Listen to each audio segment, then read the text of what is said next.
Hi folks, welcome back. Thank you for watching. Please do hit subscribe if you haven't done so yet. It really does help when you do that.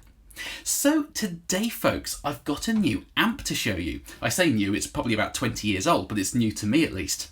Now, when it comes to explaining what this amp is, there's a short answer and a pretty long answer. So if you want to skip straight to where I'm making some noise with this thing, I'll put a timestamp on screen now. If you don't want to listen to this intro, that's absolutely fine. But essentially, this is a JTM45 clone. That's the short answer. The slightly longer answer is, back in around 2002, 3, 4, sometime around then, there was a forum online, and I think it's still active today actually, called 18 Watt, which was a community of hobbyist DIY amp builders. And there was a very senior member on there. I don't think he founded it, but he was very active on there as a bit of a Marshall amp guru, called Mark Durham, based over in the USA. And he was always posting on there, helping people to understand those old circuits and build better clones, essentially. But he did build a few amplifiers himself. Now, in 2005, he built this JTM45 clone and sent it to somebody he befriended through that forum based up in Scotland, which is who I bought it off a few weeks ago. And just as a sort of free gift for being a good friend and member of that forum. Now, unfortunately, a few months after he sent this amp over to Scotland, Mark passed away in a car accident in Hawaii. So there's very little known about what he did in the world of amp building, aside from the few things that can be kind of scraped off forums and of the few things I was able to get from the previous owner about it. Now, the name Vajra, where does that come from? Now, I did find a post on a forum that Mark left in 2005, and somebody asked him this, and he says, Vajra is the Tibetan word for lightning. While in Kathmandu many years ago, I noticed most electric and electronic shops had names that included the word Vajra, and I just liked it. Also, the Tibetan school of Buddhism is called Vajrayana, the lightning path, because unlike most Buddhists, they believe you can reach enlightenment in a flash of understanding. Whilst this may be sacrilege to a Buddhist, brackets, sorry, I have come to some instant understandings when touching the wrong thing in a powered up amp. Ha! So that's where the name comes from. And he, as I said, only made a few amps under this name, and it just so happens that I was able to get my hands on this. Now, when I bought this amp, the previous owner had it installed and biased to run on 6L6 power tubes. And being the traditionalist I am, I wanted to have it running on KT66s like the original JTM45s would have. So I'm pretty happy with a soldering iron and doing most things with amps and pedals and things. But when it comes to 450 volts, I was going to take it to a specialist. So I took it to my local amp tech called Mark Durham, and he installed some KT66s in here and rebiased the amp, because it's a fixed bias circuit, to work with those tubes. And there is a video coming in a few weeks of a before and after comparing the 6L6s to the KT66s. And of course he knows everything about amplifiers and components, because that's what he does for a living. And he was asking me about this amp, and his exact words were, the build quality of this and the component quality, this is matchless territory, is what he said. It has, and I did write this down, paper-wound Hay-Boa transformers in it, which are apparently as good as you can get. It has Sozo vintage reissue capacitors. The wiring is all absolutely immaculate. It is just a stunning quality amplifier. So the fact that I was able to get this on eBay for just a few £100, I am incredibly happy with it. Now, also when I bought it, it did have a few modifications to it, 3 in total, and 2 of them I've taken out. Now, the 2 volume controls here, the normal and the high treble volume controls, they were both push-pull pots. Now, pulling out the normal channel gave you a slight gain boost, which, to be honest, didn't really do much, and I was never going to use it. And pulling out the high treble knob, it basically inserted an incredibly aggressive treble bleed cap in line, which was so brutal, I was never going to use that. And the push-pull pots were quite sort of flimsy feeling, they were kind of loose on the spindle, so they didn't really have a nice feel to them. I know that sounds very Spinal Tap. So I took those out and replaced them with 1 meg logarithmic CTS pots, like, the original amps would have had. But it does have this mod here, which I've left in, which is a fat and skinny switch on the side. Now, The JTM45 circuit was originally derived from the Fender Bassman, which, as the name suggests, even though nowadays we associate it with guitar players, the Bassman was designed for bass players. So it was a very thick, soupy sounding amp with a really deep low end on it. And most people say when you're dialing in a true to the original JTM45, take the bass knob and turn it off. And having got to know this amp for a few weeks, that's pretty accurate. It is a very thick, soupy sounding amp in the low end. Now, what this does, I'm not sure how it does it in terms of the circuit, it's just a slight bass cut, and it takes some of that sort of rumbly sub-bass out of it. And with that switch down, the bass control kind of behaves like a bass control in a normal amp. With it up, it's the original circuit and it's super thick. So in one of the excerpts today, probably, I will put that switch down. It's not something I use too often, but it's really nice to have it if you want a really sort of like tight, low-end, higher gain Marshall sound out of this, boosting it with a pedal or something. It's nice to be able to take some of that really thick low end out of it. So I've left that mod in. But aside from that, now it is just a very high quality, super accurate mid-60s JTM45 clone. So what I'm going to do today is I'm going to play a few things through it at some different gain levels, and this literally is a non-master volume, you turn it up until it starts to crunch type amp. I'm not going to use an attenuator or anything, so it's going to be absolutely blistering loud in the room. At the end, I will jumper the channels as well, because I know some people like doing that on the JTM45. I've experimented with it, it's not really something I would use too often. One channel's plenty of gain for me, but I will do that at the end for people who are interested in that. And I am going to use some pedals today. Now, usually I wouldn't do this when demoing an amp, but I think in 2021 at least, how an amp takes pedals is pretty important. Even though this is a circuit from the mid-60s, if you wanted to buy, obviously not this one, but a JTM45 reissue, how it takes pedals is important to know. So I'm just going to throw a few pedals on in the excerpts with some different guitars to show you how it interacts with boosts and overdrives and fuzzers and things like that. Now, the cabinet I'm running it into today is my Zilla Studio Pro 2x12. It says Marshall on it, it's not, it's a Zilla. The previous owner rebadged it. And it's taken a bit of time to get the right speaker pairing inside that cabinet to work with this amp, as it quite often does with new amplifiers. And the pairing I've settled on are the Fane A60 Alnico and the Celestion Heritage G12M Greenback. Now, the Fane Alnico has the kind of the thick low end and the chimey high end that we associate with Alnico speakers, but it's much flatter in the mid-range compared to something like a Celestion Gold. It doesn't have that 1 to 2K sort of sizzly snap to it, so it's just a more balanced speaker over the frequency range. And of course the G12M Greenback, the Heritage version, is, so say, made to the exact original specifications that the Greenbacks were when they first came out in the late 60s, early 70s. I'm not sure exactly when they appeared. So that pairing of speakers really works, having the flat mid-range of the Fane and the sort of sizzly, snappy mid-range of the G12M working together to slot together and make this thing sound absolutely stunning. So I can't wait to show it to you today, folks. I've used it in a few demos on this channel in the last few weeks and it sounds absolutely amazing when you mic it up. So I'm just going to turn it up really loud today, so I'm going to apologise to the neighbours in advance and just get this amp working and doing its magic. So without further ado, guys, here we go.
So there we are, folks. Now please do comment underneath, let me know what you thought of the sounds coming out of this thing today.